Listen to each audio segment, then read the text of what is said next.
All right. 7-year itch. So I was having a conversation with someone who shall remain nameless to protect their privacy.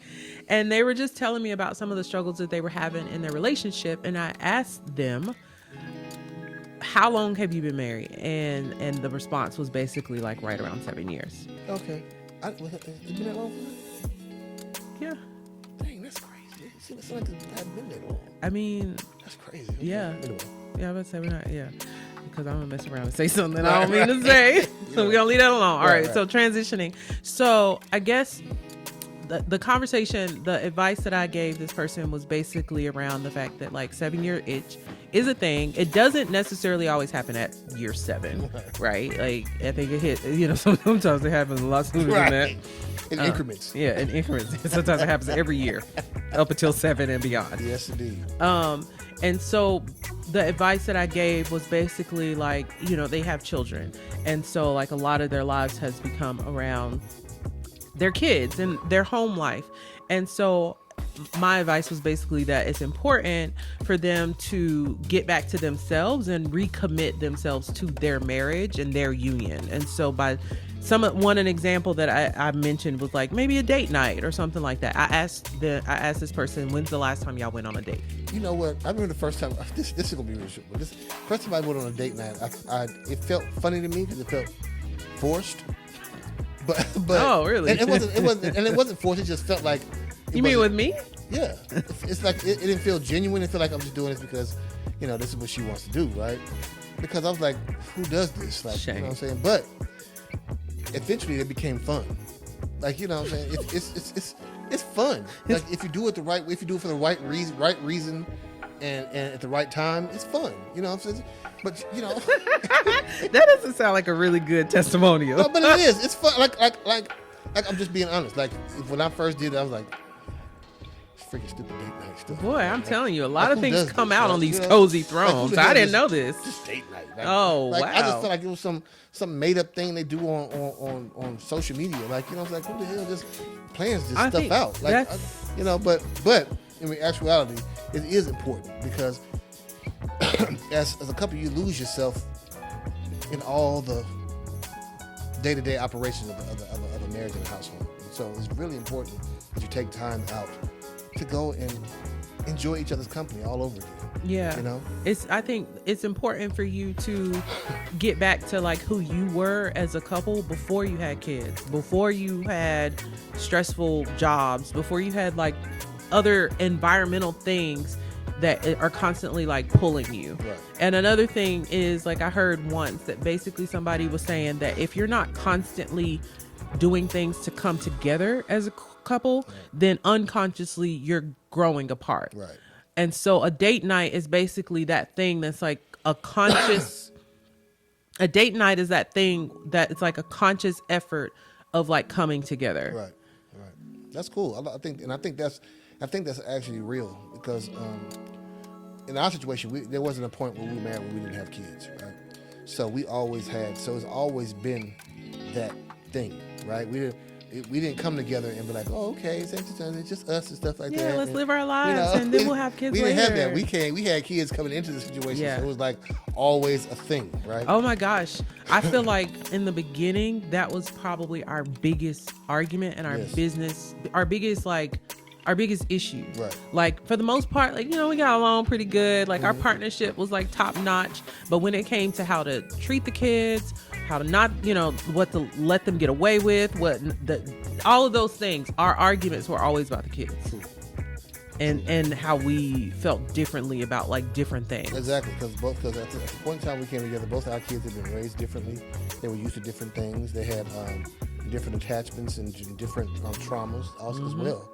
You know what I'm saying? So it was a hardcore thing that we were going through, and especially as brand new in marriage, I'm sure her first priority was being a parent, and mine was as well.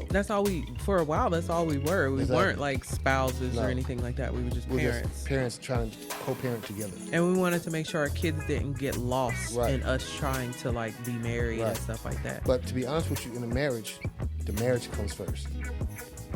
I'm just going to be honest with y'all. I always see people say my kids come first. No, That's very controversial for you to say that. Yeah, it's very controversial. I'm sorry, but you're gonna fail. I mean, the thing is, you're raising your kids, and I just had this conversation with somebody else, like yesterday. You're raising your kids to leave.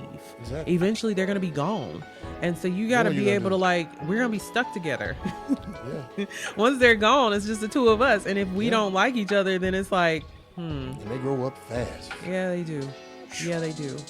Listen, they're gonna be tired of you by the time they turn 16 and 17. Oh gosh, let's not even. We're not going there.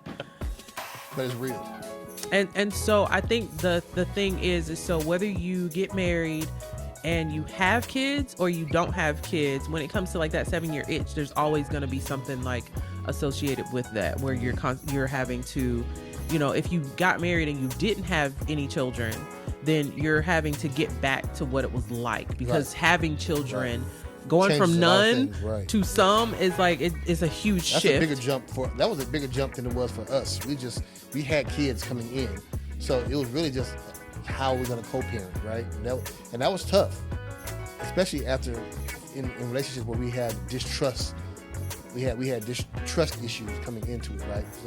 So we had to learn how to trust each other, and we had to learn how to trust each other with each other's children. Oh yeah, that was a huge thing. There was a lot of trial really, and looking at each other really funny tough, y'all. and stuff. Yeah, yeah. So basically, like with the like being married for a while, I think the thing that people often forget is like the importance of getting back to the fact that it's you and your spouse, indeed. And pouring into y'all's relationship, rekindling. That's what they say, like rekindling. The fire, like going away for the weekend. Right. Like what got y'all together in the first place? Yeah. Why do you like this person? Right. What was the initial attraction? Yeah. Because you lose that. It's easy to lose that because that's the first thing, right? And the first thing that happens is the easiest thing to lose. So because you get caught up, like I said, in the day-to-day operations, and things change, and you move, and you grow, and you change, and you get older, right? And that stuff, you lose that stuff. So you have to constantly be reminding yourself of it. Yeah. And so I guess that pretty much sums up the advice, right? Is basically like you have to stay conscious of it, because if you're not consciously on top of it at all times, then unconsciously, subconsciously, whatever consciously kind that you want, it's gonna slowly you're gonna grow apart. So yeah. So if you're married and you haven't had a date night, and let's say how often do you think date night should be happening? Honestly,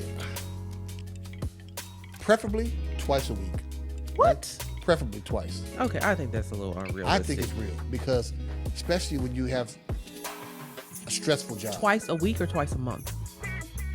Did I say week? Yes. My bad. Twice a month. I apologize. Twice a week is way too much. I was thinking, damn, date nights are expensive. That's my bad, y'all. My faux pas. Like, listen. So yeah, twice a month. At least, yeah. right? Okay. I can get with that. I would say once every 2 weeks. Mm-hmm. Right? Because it's this stuff builds up on you. And especially if you have stressful jobs, or if you're a boss and you have a busy season and things start piling on your back, and people start looking at you for things that you need to get done. So I think you should definitely do that, because if you don't do that, your stress is not just affecting you, it's affecting your spouse, because they feel it. Yeah.